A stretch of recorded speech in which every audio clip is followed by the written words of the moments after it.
People used to pay you to be a detective? What? Yes, yeah. Tell me. Well, when I was in grad school, I, would need a summer job. And so one summer I worked as a private detective. And so I have arrested people.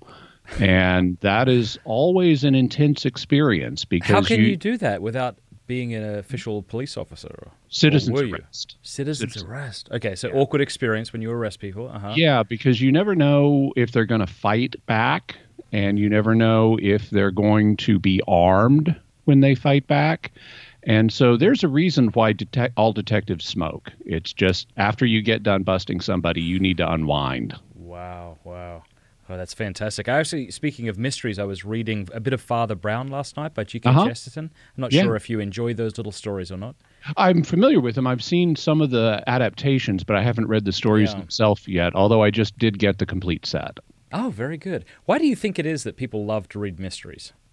Well, I think it's for the same reason that we love fiction in general and why we love play in general. And for that matter, why we have dreams. It's because we need to anticipate what it would be like being in a situation. And it's a kind of planning for the future. And so if you look at like kittens and puppies, they play with each other. They wrestle and play fight. And that's because as adult dogs and cats, they're going to be in real situations where they may need to fight. And so they need to get practice for that ahead of time. But they need to do it safely so they don't really injure each other. And they need to do it it needs to be fun for them to motivate them to do it. And so God has so design things that life forms like them will engage in this safe, fun form of danger simulation. And he's designed that into human beings too.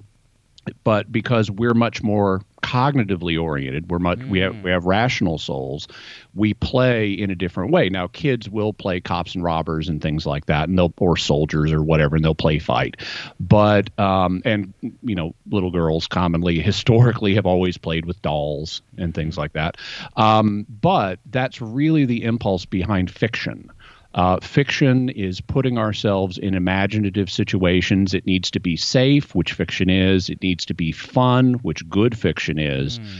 And we may not ever actually encounter these situations, but we may need to be ready for them. And so that's why we put ourselves through fiction, to imagine what it would be like being in a situation, even if it's, a bizarre one that we may never actually encounter, like a zombie apocalypse or something. Yeah, I had never actually thought about that before. When you look at cats and dogs, they play fight, but because we're obviously intelligent beings who can think through things, our play and our fiction ends up being a lot more creative intellectually.